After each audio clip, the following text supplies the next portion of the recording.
Hello students, તો કેમ છો બધા? મજામાં? આઈ હોપ કે તમે બધા મજામાં હશો.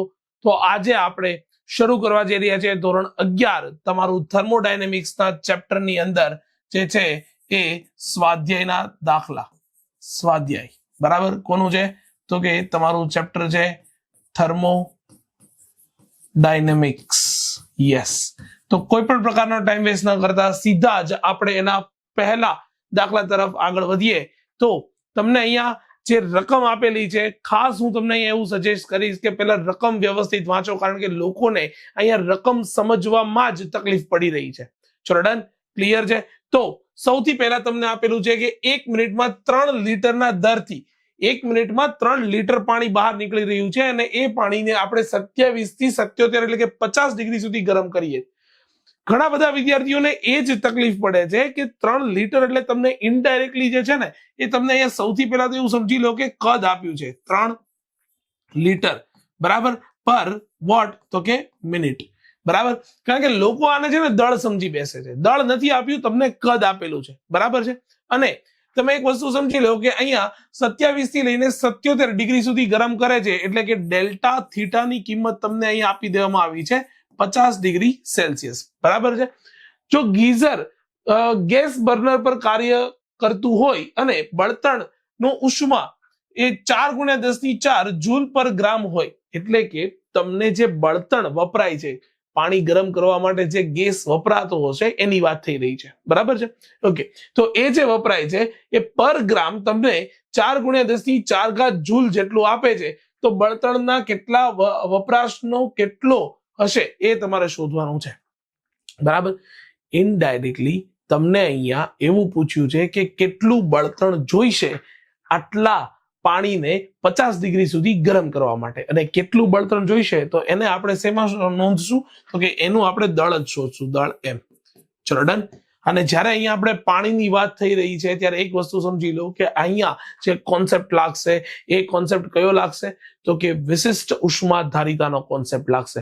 તમે બધાય ભણીને બેઠા છો કે ભાઈ વિશિષ્ટ ઉષ્માધારિતા એટલે શું થાય? તો કે સર અમને એક વસ્તુની એવી ખબર પડે કે વિશિષ્ટ ઉષ્માધારિતા એટલે કે S = મારી પાસે ઇક્વેશન છે ડેલ્ટા ક્યુ ના છેદમાં ડેલ્ટા ટી ઇન્ટુ એમ.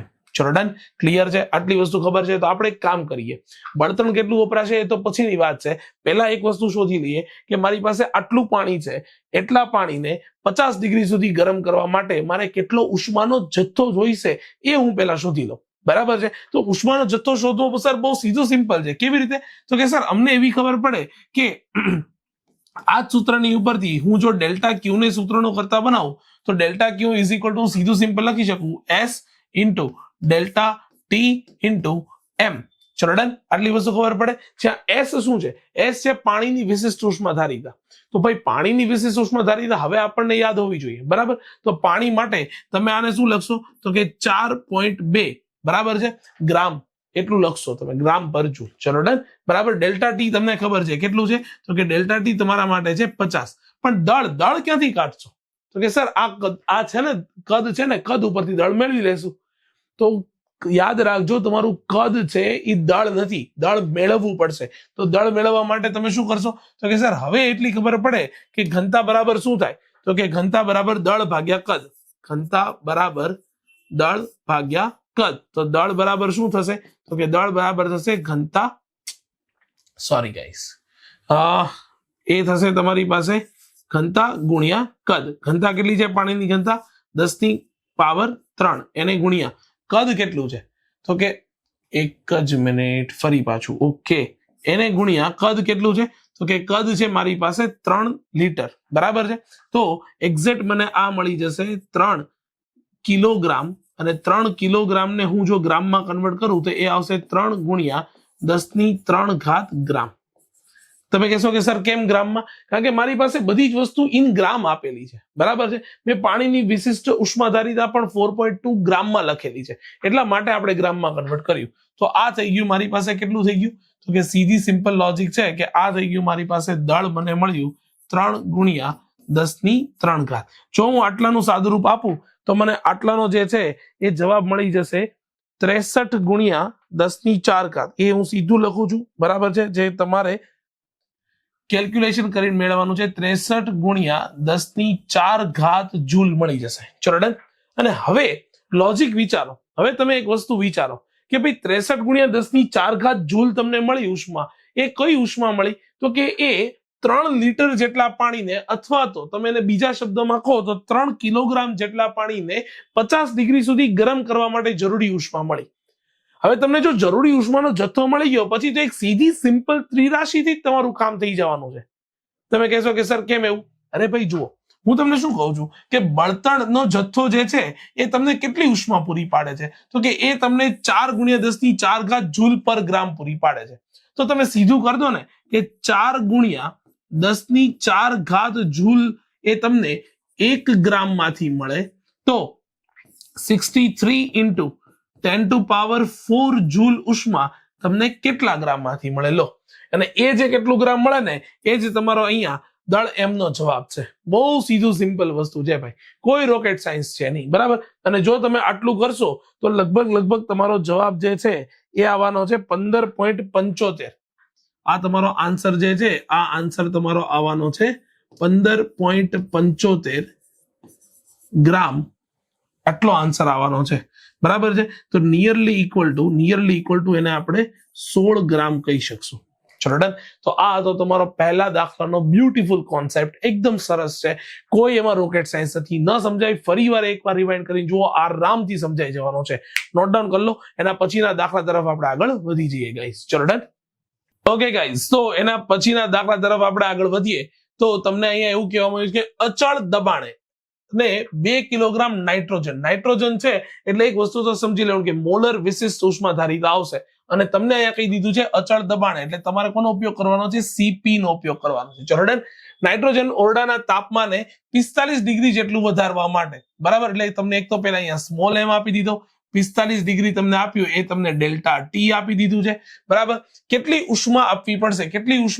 એટલે કે તમારે ડેલ્ટા ક્યુ ની કિંમત જ શોધવાની કીધી છે. નાઇટ્રોજનનો અણુભાર તમને આપી છે 28, પણ 28 હંમેશા યાદ રાખજો ગ્રામ પર મોલ હોય, બરાબર છે. આ વસ્તુ સમજી લેજો. અહીંયા જે 28 આપ્યો છે એ તમને 28 શું આપ્યો તો કે 28 ગ્રામ પર મોલ આપી દીધો છે. ચલો ડન. આર ની કિંમત પણ તમને આપી દેવામાં આવી છે, બરાબર.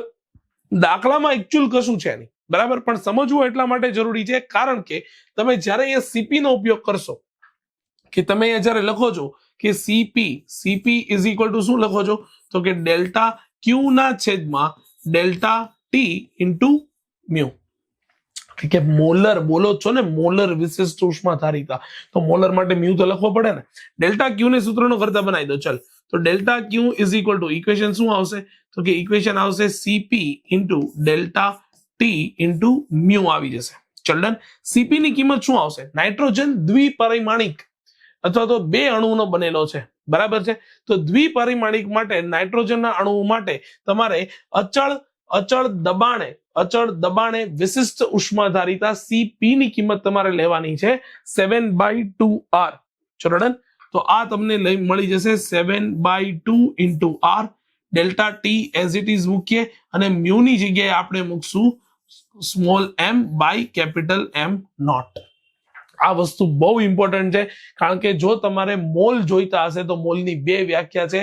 દળના સ્વરૂપમાં small M by capital M not, જ્યાં સ્મોલ એમ જે છે એ આપેલા જે નાઇટ્રોજનનું દળ છે અને એમ નોટ જે છે એ નાઇટ્રોજનનો અણુભાર છે. દરેકની માત્ર ને માત્ર આપણે અહીંયા કિંમત મૂકીને સાદુરૂપ આપવાની ટ્રાય કરીએ તો તમને એવી ખબર પડવી જોઈએ કે delta Q is equal two બોલ શું આવશે તો કે આ આવી જશે 7/2 ઇન્ટુ આર ની કિંમત આપણને ખબર છે 8.314 લેવાની છે. એને ગુણાકારમાં ડેલ્ટા ટી એટલે કે એમાં 45 ડિગ્રીનો વધારો કરો 45 ડિગ્રી આવશે અને છેદમાં ગુણાકારમાં એમ કેટલું છે તો કે આવશે 2 ગુણ્યા 10 ની કેટલી તો કે -2 કિલોગ્રામ. અને જો ઉપરનું દળ કિલોગ્રામમાં હોય તો આને પણ ગ્રામ ને કિલોગ્રામમાં કન્વર્ટ કરવું પડે. That is 28 into 10 to power -3 gram per mole થઈ જાય. અને જો તમે આટલાનું સીધું સિમ્પલ સાદુરૂપ આપશો તો તમારો જે છે એ ટોટલ તમારો જવાબ આવવાનો છે એ છે 29.05. છતાં બી આપણે એકવાર કન્ફર્મ કરી લઈશું, બરાબર છે. એ જવાબ જે છે એ કેટલો આવવાનો છે તો કે એ જવાબ આવવાનો છે તમારી પાસે યસ 934, યસ 934 જૂલ આન્સર આવશે. ચલો ડન, ક્લિયર છે? આટલી વસ્તુ ખબર પડે છે, આટલી વસ્તુ સમજાય છે, બહુ ઈઝી છે. બરાબર, દાખલામાં બીજું કશું રોકેટ સાયન્સ નથી, તમને માત્ર ને માત્ર આટલી વસ્તુ સમજાવી જોઈએ. સીપી ની કિંમત 7/2r કેવી રીતે આવી? તો કે મુક્તતાના અંશો જે છે એ દ્વિપરિમાણિક માટે સીપી, સીવી અને ગામાની કિંમત એકદમ ફિક્સ હોય છે, તો એ પ્રમાણે તમારે સીપી ની કિંમત 7/2 × r જેટલી લેવાની થશે. ચલો ડન, ક્લિયર છે? મુક્તતાના અંશના પદમાં સીપી, સીવી અને ગામા શોધતા શીખવાડેલું જ છે. તો બસ એટલી જ વસ્તુ જુઓ, અને ન સમજાય તો એનો બી અલગથી વિડીયોઝ છે, પહેલા જોઈ લો અને પછી તમે આની કેલ્ક્યુલેશન કરો. બાકી એકદમ સહેલો દાખલો છે, લખી લો, એના પછી આપણે આગળ વધી જઈએ. ચલો ગાઈસ, કમ ઓન, સ્ક્રીનશોટ લઈ લો, પછી આપણે આગળ વધીએ. યસ, ઓકે ગાઈઝ, તો હવે એના પછીના દાખલા તરફ આપણે આગળ વધીએ. તો અહીંયા તમને એવું કહેવામાં આવ્યું છે કે T1 અને T2 તાપમાન ધરાવતા બે પદાર્થને તાપીય સંપર્કની અંદર લાવવામાં આવે તો તેમનું સરેરાશ તાપમાન T1 + T2/2 હોવું એવું જરૂરી નથી. કેમ જરૂરી નથી? કારણ કે તમે એકબીજાને સંપર્કમાં લાવો, સાચી વાત છે, બરાબર છે, અને તમને એવી પણ ખબર છે કે પદાર્થ જે છે એ ઊંચા તાપમાન તરફથી નીચા તાપમાન તરફ જે છે ઉષ્માનું વહન પણ કરશે. પણ તમે એક વસ્તુ તો સમજો ભાઈ, કે જે બે પદાર્થને સંપર્કમાં લાવો છો, શું એ બંને પદાર્થ એક સરખા જ ગુણધર્મ ધરાવે છે, એક સરખી જ વાહકતા ધરાવે છે?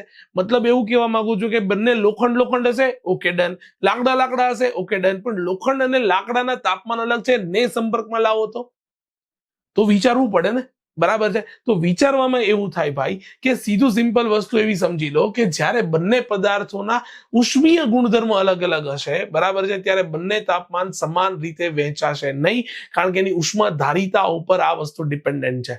ચલો ડન, થિયોરિટિકલ કોન્સેપ્ટ છે, એકવાર તમારી રેફરન્સ બુકમાંથી જોઈ લેજો. બાકી કોન્સેપ્ટ આટલો જ છે કે શું કામ નહીં હોય, કારણ કે ઉષ્માધારિતા અને પદાર્થ ઉપર આ બધી જ વસ્તુઓ આધાર રાખે છે ગાઈસ. ચલો ડન, બીજી વસ્તુ છે કે રાસાયણિક કે ન્યુક્લિયર પ્લાન્ટમાં રહેલા કુલન્ટ, એટલે કે પ્લાન્ટમાંથી જુદા જુદા ભાગને અતિશય ગરમ થતા રોકે તેવું પ્રવાહી કુલન્ટ બધાને ખબર છે, ઓકે? એની વિશિષ્ટ ઉષ્માધારિતા વધુ હોવી જોઈએ. ઓબ્વિયસ વસ્તુ છે ને, ઉષ્માધારિતાનો મતલબ જ છે શું? તો કે 1 ડિગ્રી સેલ્સિયસ નું તાપમાનના ફેરફાર માટે કેટલી ઉષ્માની જરૂર પડે છે એને ઉષ્માધારિતા કહેવાય, બરાબર છે? અને આમ બી તમે એનું ઉષ્માધારિતા, ઉષ્મા ગ્રહણ કરવાની ક્ષમતા, બરાબર છે, તો તમને એવી વસ્તુ ખબર હોવી જોઈએ કે ભાઈ જ્યારે તમે કુલન્ટ તરીકે જ ઉપયોગ કરો છો, કોઈ પણ પદાર્થનો તમે કુલન્ટ તરીકે ઉપયોગ કરો છો, એટલે ઠંડુ પાડવા માટે ઉપયોગ કરો છો, તો એમાંથી સૌથી વધારે ઉષ્મા ગ્રહણ કરી શકે એવો પદાર્થ હોવો જોઈએ. તો ઓબ્વિયસ છે કે એની ઉષ્માધારિતા વધારે હોવી જોઈએ, એ સ્વાભાવિક વાત છે. ત્રીજા વસ્તુ જોઈએ કે કાર ચલાવતી વખતે ટાયરના દબાણ વધે છે. કેવી રીતે દબાણ વધે? મને કહો. ટાયર તમે ચલાવો છો, કાર ચલાવો છો, તો તાપમાન વધે છે, અને તાપમાન વધે છે, બરાબર છે, તો તમને ખબર જ છે ને કયો નિયમ છે? તો કે આપણી પાસે 3 નિયમો છે. હજી એક વખત યાદ અપાવી દઉં છું, બોyle, ચાર્લ્સ, ગેલિયોસેક. જો કોઈને યાદ નથી રહેતા તો આમાં એની શોર્ટકટ હું તમને આપું છું, બોyle, BCG. BCG, આટલી વસ્તુ તો તમને ખબર પડી જ ગઈ છે. બોyle, ચાર્લ્સ અને ગેલિયોસેક. બોલો દરેકમાં કઈ વસ્તુ અચળ રહે? તો કે તપોવન અચળ રહી જાય, અને તપોવન અચળ રહી જાય તો સીધી સિમ્પલ વસ્તુ છે કે મારે અહીંયા જે છે એ લોજિકલી બોyle ઉપર જો હું અહીંયા કોન્સન્ટ્રેટ કરું તો એમાં કદ અચળ છે, તો તમારું દબાણ જે છે ઇઝ પ્રોપોર્શનલ ટુ તાપમાન T આવશે. તો લોજિકલી જો ગેલિયોસેકના નિયમ ઉપરથી તમને એવી ખબર પડી જાય કે જ્યારે હું અહીંયા કાર ચલાવું છું ત્યારે દબાણ વધશે, બરાબર છે? તાપમાન વધવાની સાથે સાથે દબાણ સીધું વધશે, કારણ કે ટાયરનું ઓલમોસ્ટ કદ જે છે એ બદલાતું નથી, એ અચળ રહે છે. ડન, ક્લિયર છે? તો કાર ચલાવતી વખતે દબાણ વધે છે guys. Last but not least, દરિયા કિનારે આવેલા બંદરનું, એટલે કે અહીંયા એક વસ્તુ સમજો, બંદર એટલે કે પેલો વાંદરાની વાત નહીં થઈ, હે ને, બરાબર છે? તો એનું વાતાવરણ એ સમાન અક્ષાંશ પર આવેલા જંગલ, એટલે કે ખરેખર તો રણમાં શહેર કરતા પણ થોડું કેવું હોય છે, ગરમ હોય છે. ભાઈ એનું રીઝન એવું છે કે જયારે ઉનાળાની અંદર દરિયા ઉપર જયારે સૂર્યપ્રકાશના કિરણો પડે તો એમાંથી વરાળ બને, અને વરાળ બને તો એ હંમેશા આગળ વહેતી હોય, બરાબર છે? તો વાતાવરણનું જે તાપમાન છે, બરાબર છે, એ સેમ અક્ષાંશ ઉપર આવેલા જંગલ ઉપર પાણીની વરાળ તો તમને મળવાની જ નથી, અને જો પાણીની વરાળ તમને ન મળતી હોય તો એવા સંજોગોની અંદર તમને જે તાપમાન જે છે એ દરિયાની નજીકના ભાગનું તાપમાન થોડું વધારે જોવા મળશે વિથ રિસ્પેક્ટ ટુ એ જ અક્ષાંશ ઉપર, એટલે એ જ ઊંચાઈએ આવેલા જંગલ કે બીજા કોઈ પણ બીજા શહેરના તાપમાન કરતા. ચલો ડન. તો બહુ સીધું સિમ્પલ છે, એકદમ થિયોરેટિકલ ટોપિક હતો. એક વખત જોઈ લો, સમજી લો, બરાબર. પછી આપણે આગળ વધીએ છીએ એના પછીના દાખલા તરફ ગાઈસ. ઓકે ગાઈઝ, તો એના પછીના દાખલા તરફ આપણે આગળ વધીએ તો ખસી શકે તેવા પિસ્ટન ધરાવતા એક નળાકાર પાત્રમાં પ્રમાણભૂત તાપમાન અને દબાણ which we call that STP. STP બધાને ખબર છે, બરાબર. 3 મોલ હાઇડ્રોજન રહેલો છે. મતલબ અહીંયા હાઇડ્રોજન એટલે કે અહીંયા તમને મ્યુ ની કિંમત આપી દીધી છે. હાઇડ્રોજન રહેલો છે. નળાકાર પાત્રની દિવાલને ઉષ્મા અવાહક પદાર્થની બનેલી છે. ધેટ મીન્સ કે ના તો ઉષ્મા અંદર જઈ શકે, ના તો ઉષ્મા બહાર આવી શકે. આઇસોલેટ કરેલી છે, અલગ કરેલું તંત્ર છે, બરાબર. પિસ્ટન પર રેતીનો ઢગલો કરીને અવાહક બનાવવામાં આવ્યો છે. જો વાયુના કદ કરતા અડધા કદ સુધી સંકોચિત કરવામાં આવે તો એનું દબાણ જે છે એ કેટલા પ્રમાણમાં બદલાશે. ઘણા લોકો સીધું કહી દેશે કે સર સીધી સિમ્પલ વસ્તુ છે ને, પીવી બરાબર અચળ, બરાબર. જો તમે સીધું સિમ્પલ દબાણ કદ અડધું કરો છો તો દબાણ બમણું થઈ જશે, બરાબર. પણ તમને જ્યારે અહીંયા એક વસ્તુ તમને નથી દેખાતી, એ છે કે આ તમારી સમતાપી પ્રક્રિયા નથી ભાઈ, બરાબર. સમોષ્મી પ્રક્રિયા થશે. કેમ? કારણ કે એને કીધું ને કે અવાહક પદાર્થની બનેલી છે, બરાબર છે, અને રેતીની ઉપર ઢગલો મૂકીને ફરી પાછું એને અવાહક બનાવેલું છે.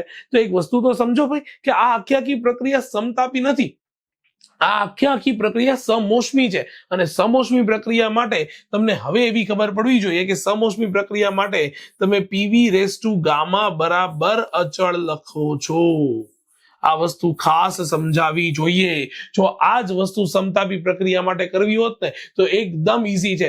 જોઈને ખબર પડી જાત કે જો તમારું દબાણ અડધું થાય તો તમારું કદ અડધું થઈ જાય છે તો દબાણ બમણું થઈ જતું હશે. પણ અહીંયા એવું નથી ભાઈ, અહીંયા એવું નથી. ખાસ વસ્તુ સમજી લો કે અહીંયા PV⁻γ બરાબર અચળ એ તમારી સમોષ્મી પ્રક્રિયા, અને તમારે આ જ સૂત્રનો ઉપયોગ કરવો પડશે. અને આ સૂત્રનો ઉપયોગ કરતી વખતે આપણને એક વસ્તુની એવી ખબર પડે, કેવી ખબર પડે તો કે તમારી પાસે જ્યારે અહીંયા લખવું જોઈએ P1 V1 is equal to what P2 V2, but બંનેની ⁻γ લખાવવું જોઈએ. ચલો ડન.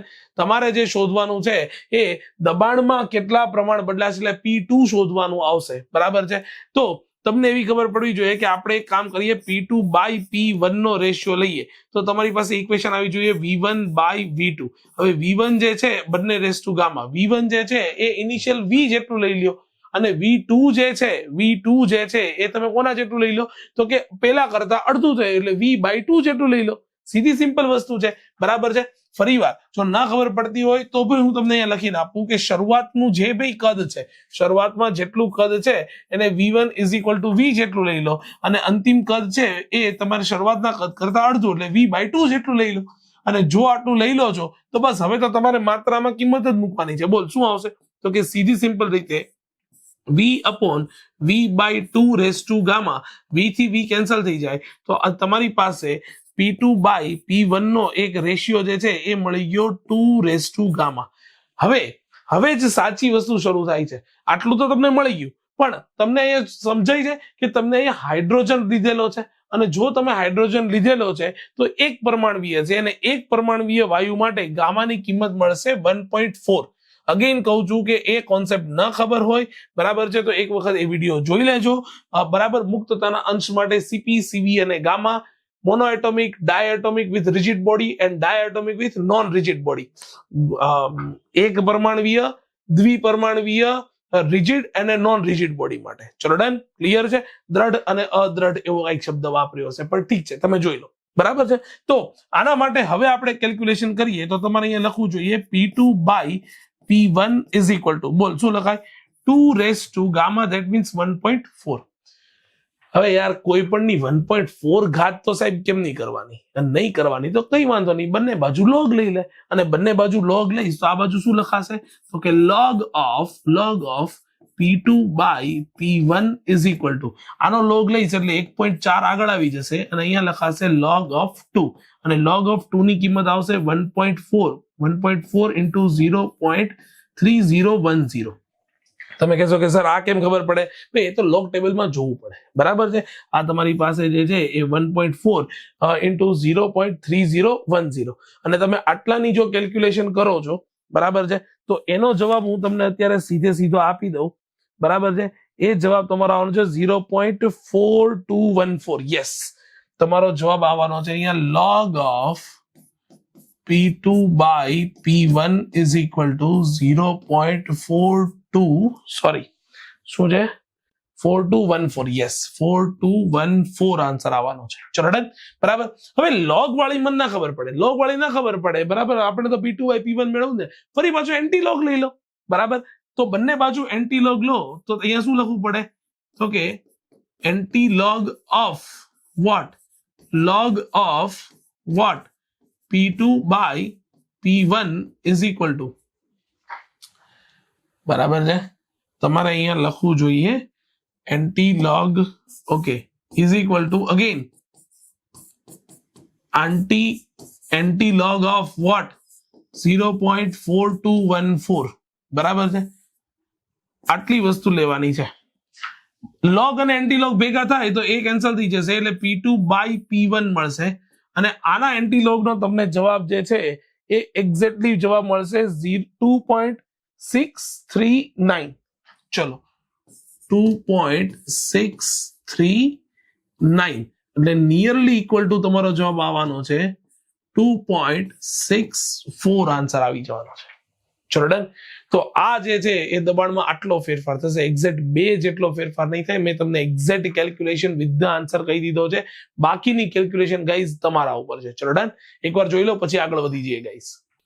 ઓકે ગાઈઝ, તો આટલો દાખલો જોઈ લીધા બાદ, બરાબર છે, કે તમારે હવે એના પછીના દાખલા તરફ જો આપણે આગળ વધીએ તો એક વાયુને સંતુલિત અવસ્થા એ થી સમોષ્મી રીતે, ખાસ વસ્તુ સમજી લેજો કે તમે સૌથી પહેલા એ થી બી સમોષ્મી રીતે સંતુલિત અવસ્થામાં લઈ ગયા.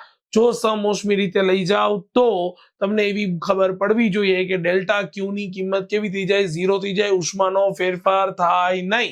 તો સમોષ્મી છે તો તમારા માટે પહેલી પ્રક્રિયા માટે delta Q is equal two 0 થઈ જાય. ચલો ડન. બી સુધી લઈ જવા માટે તંત્ર પર થયેલું કાર્ય, તો આ પહેલી વખતનું કાર્ય તમને અહીંયા W આપી દેવામાં આવ્યું છે, 22.3 જૂલ છે, બરાબર. જો તંત્રને એ થી બી સુધી એવી રીતે લઈ જવામાં આવે કે જેથી તેમાંથી શોષાયેલી ચોખ્ખી ઉષ્મા જે છે, આ તમારો બીજો કેસ છે, એ 9.35 કેલરી હોય, બરાબર. તો બીજા કિસ્સામાં તંત્ર વડે થતું ચોખ્ખું કાર્ય W કેટલું હશે? આ વસ્તુ પૂછ્યું છે.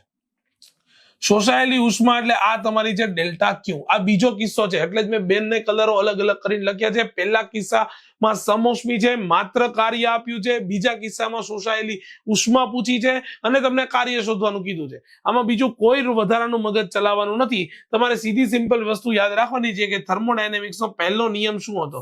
તો કે પહેલો નિયમ હતો ડેલ્ટા ક્યુ, શોષાયેલી ઉષ્મા 2 ભાગમાં વિભાજિત થાય, આંતરિક ઉર્જા વત્તા શું થાય? તો કે કાર્ય કરવા માટે ડેલ્ટા W.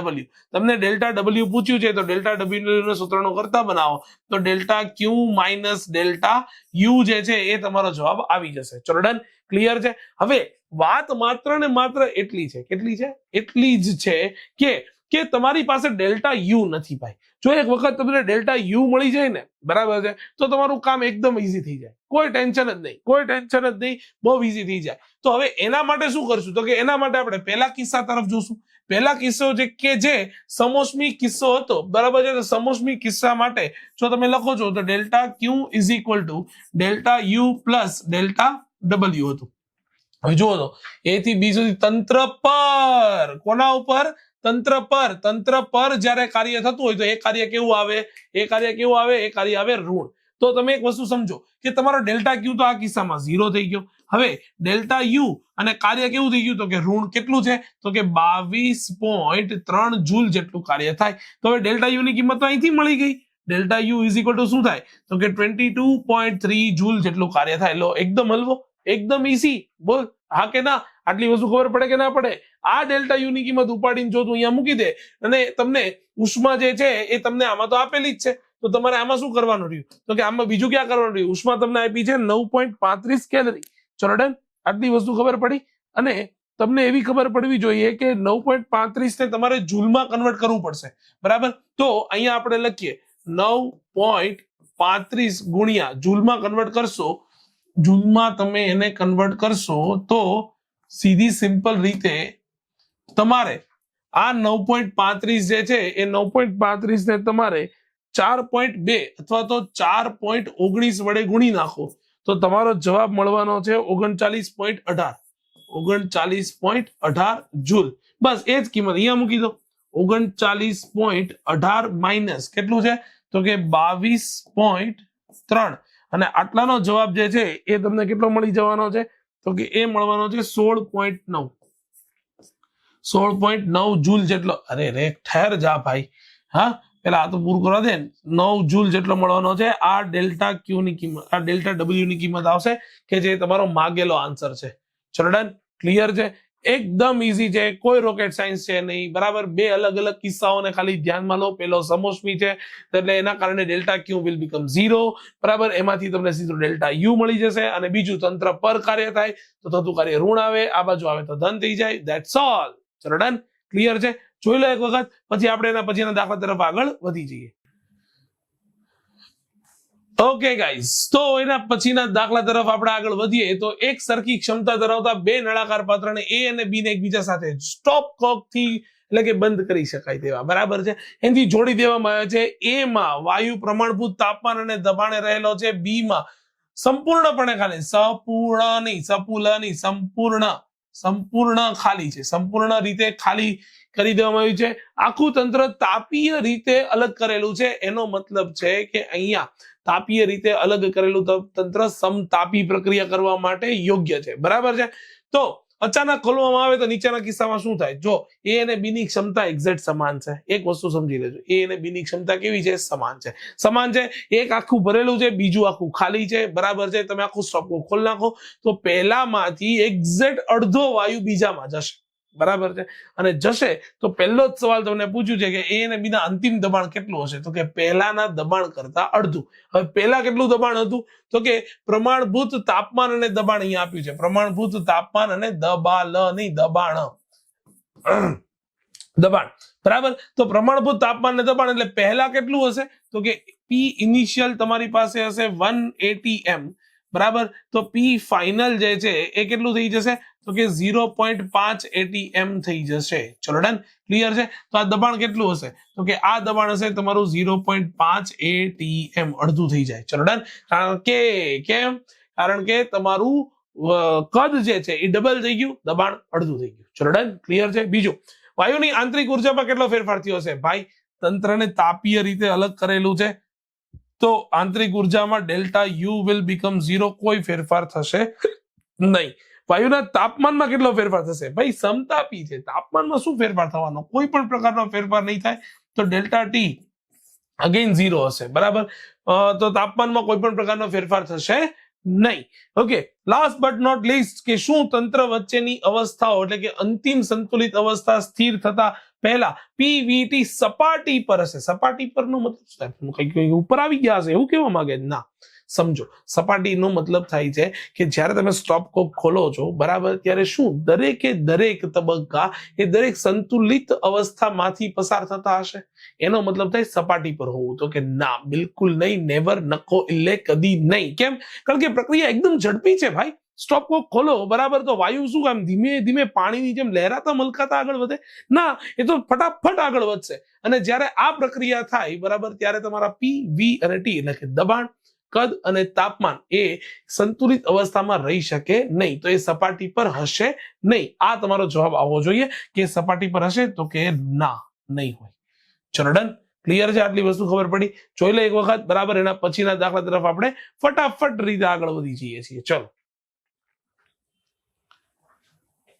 ઓકે ગાઈઝ, તો એના પછીના દાખલા તરફ આપણે આગળ વધીએ તો એક ઇલેક્ટ્રિક હીટર તંત્રને 100 વોટના દરથી ઉષ્મા પૂરી પાડે છે. તમારા માટે એક વસ્તુ સમજી લો કે ઉષ્મા પૂરી પાડે છે એટલે કે આ તમારું ડેલ્ટા ક્યુ થઈ ગયું, બરાબર. જો તંત્ર 1 સેકન્ડમાં 75 જૂલના દરથી કાર્ય કરતું, એટલે કે આ તમારું ડેલ્ટા ડબલ્યુ થઈ ગયું, બરાબર છે. તો આંતરિક ઉર્જામાં થતો વધારાનો દર એટલે કે ડેલ્ટા યુ શોધવાનું કીધું. ભાઈ નાના બાળકની હાથ તો આવડે, તમે શું કરશો તો કે delta Q is equal to delta you plus શું કરશો ડેલ્ટા ડબલ્યુ, અને ડેલ્ટા ડબલ્યુ ને જો સીધો સિમ્પલ સૂત્રનો કરતા બનાવી દો તો delta Q minus delta you, that means કે 100 માઇનસ 100 પોઈન્ટ નથી કરવાનો, ખોટો ટાઈમ વેસ્ટ થાય છે. ચલો કોઈ વાંધો નહીં.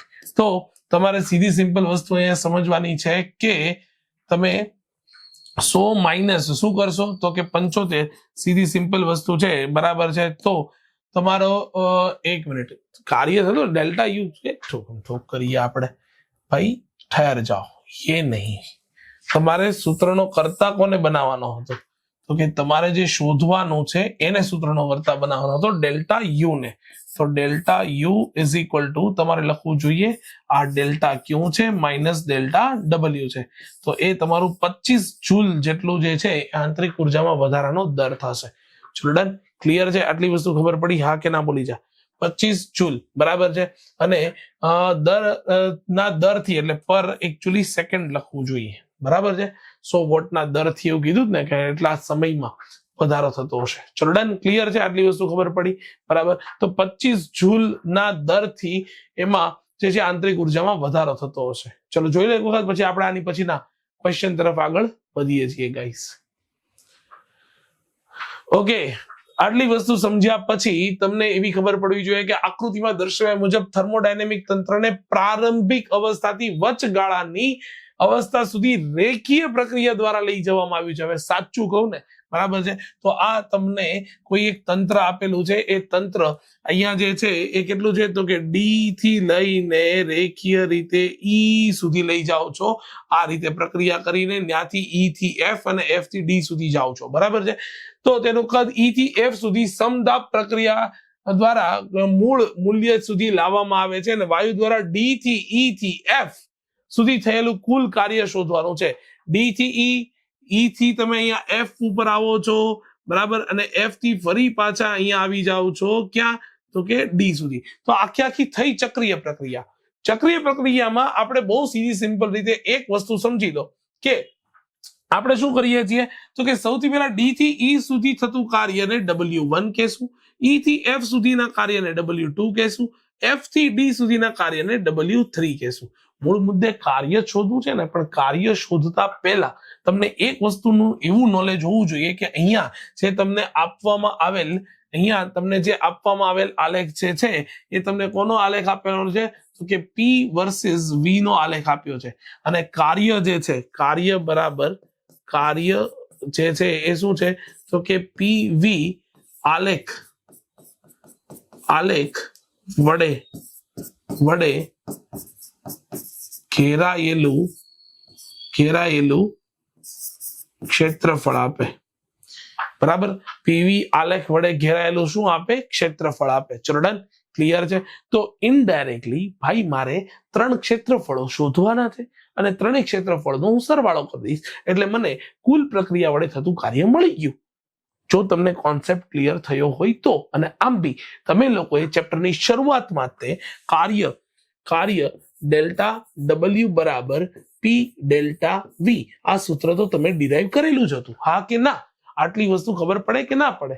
બરાબર, એકદમ ઈઝી છે. P ડેલ્ટા V સૂત્રનો મતલબ કે દબાણ અને કદ નો ગુણાકાર તમને કાર્ય આપશે. ચલો, વાત એમ છે કે મારે DEF આ 3 કાર્ય શોધવું હશે તો હું સૌથી પહેલા કાર્ય W1 બરાબર ડી થી લઈને ઈ પ્રક્રિયા સુધીનું કાર્ય શોધીશ. તો એના માટે હવે મારે અહીંયા એક ખાલી તમને અહીંયા એટલું સમજાવવું પડશે કે મારે એક નામકરણ કરવું પડશે, જે હું તમને અહીંયા કરીને આપું છું. સપોઝ આને આપણે ઓકે P તો અહીંયા છે તો આને Q કહી દઈએ અને આ બિંદુને R કહી દઈએ. ચલો, તો DE પ્રક્રિયા વડે થતા કાર્ય માટે મારે સીધી સિમ્પલ રીતે તમે સમજી જ શકો છો કે અહીંયા મારે ત્રિકોણ સૌથી પહેલા લેવો પડશે. ત્રિકોણ DEF નું ક્ષેત્રફળ, DEF નું ક્ષેત્રફળ વત્તા કયું આવશે તો કે ચતુષ્કોણ આવશે. કયો તો કે QREF નું ક્ષેત્રફળ, ચતુષ્કોણ QREF નું ક્ષેત્રફળ. ચલ હવે આના માટે શું થાય તો કે 1/2 પાયો ગુણ્યા વેધ. 1/2 પાયો કેટલો છે તો કે E થી F, તો 2 થી લઈને 5 એટલે એ આવી જશે અહીંયા 3, અને વેધ કેટલો છે તો કે વેધ આટલો છે તો એ આવી જશે તમારી પાસે 300. ચલો ડન. વત્તા ક્ષેત્રફળ એટલે શું આવશે તો કે આ આવી જશે તમારી પાસે 3, અને 3 અને એના પછી આવી જશે તમારી પાસે 300. ચલો ડન. ક્લિયર છે. હવે તો આ જે છે એ તમારી પાસે થઈ જશે 450 વત્તા 900 પૂરેપૂરા, 950 નહીં 900. ચલો ડન. એ તમારી પાસે જે છે એ થઈ જવાના છે પૂરેપૂરા 900. તો આ તમારી પાસે 1350 જૂલ જેટલું કાર્ય મળ્યું W1 D થી E. હવે લોજિકલી વાત કરીએ ને તો E થી F માટેનું થતું કાર્ય જુઓ તો W2 જે છે એ કયું કાર્ય છે તો કે E થી F વાળું થતું કાર્ય. હવે એના દ્વારા થતું કાર્ય મતલબ તમે E થી F બાજુ જાઓ છો, તમારું કદ ઓલરેડી 5 છે, 5 થી ઘટીને તમારું કદ ઘટે છે 2. મતલબ કે કદ ત્યારે જ ઘટતું હોય કે જ્યારે આપણે તંત્ર પર કાર્ય કરતા હોય, અને તંત્ર પર થતું કાર્ય કેવું આવશે? ઋણ આવશે. આટલી વસ્તુનું નોલેજ હોવું જોઈએ, આટલી વસ્તુ સમજાવવી જોઈએ. હું શું કહેવા માંગુ છું, તમે E થી F સુધી જાઓ છો, ધેટ મીન્સ કે તમારું કદ ઘટે છે. 5 થી 2 સુધી જાઓ છો, 5 થી 2 સુધી જવામાં તમારું કદ ઘટતું હોય તો તમને એવી બુદ્ધિ ચાલવી જોઈએ. કેવી બુદ્ધિ ચાલવી જોઈએ કે અહીંયા તો કદ ઘટે છે, કદ ત્યારે જ ઘટે કે તંત્ર પર કાર્ય થાય. તંત્ર પર થતું કાર્ય આપણે શું લઈએ છીએ? ઋણ લઈએ છીએ. ચલો ડન. ક્લિયર છે. તો આ કાર્યની કિંમત મારે લેવી જોઈએ માઇનસ, પણ તમને એવી ખબર પડે કે એ કાર્ય કેટલું આવશે તો કે ચતુષ્કોણ QREF નું ક્ષેત્રફળ કે જે ઓલરેડી તમે શોધીને બેઠા છો, તો એ આવશે માઇનસ ચતુષ્કોણ QREF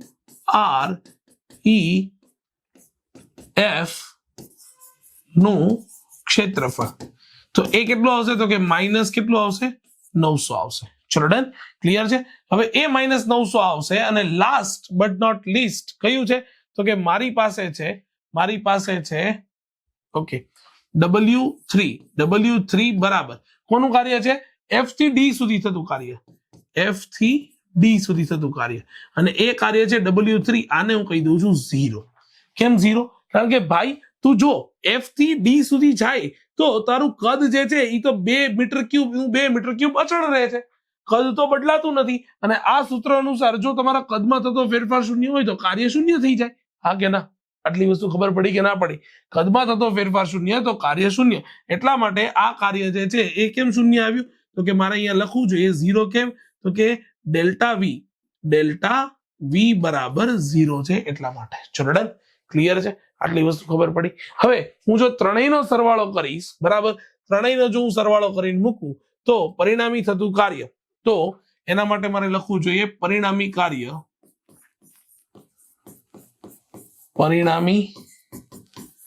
કાર્ય W is equal to W1 plus W2 plus W3 which is equal to 1350 minus 900 plus 0, અને એ તમારો જવાબ આવી જશે 450 જૂલ થતું કાર્ય. ચલો ડન. તો આ તમારો એક્ઝેક્ટ આન્સર છે. એકદમ સહેલો દાખલો છે, પણ સમજવા લાયક 100% ખરો. તો અહીંયા તમારા સ્વાધ્યાયના જે છે એ બધા જ દાખલાઓ પૂરા થાય છે ગાઈસ. અગેન હું કહું છું, રિવિઝન કરતા રહો, નોટ્સ બનાવતા રહો, અને અમેઝિંગ આવા જ વિડીયો લેક્ચર સાથે ફરી પાછું મળીએ છીએ. Till then bye bye, take care guys.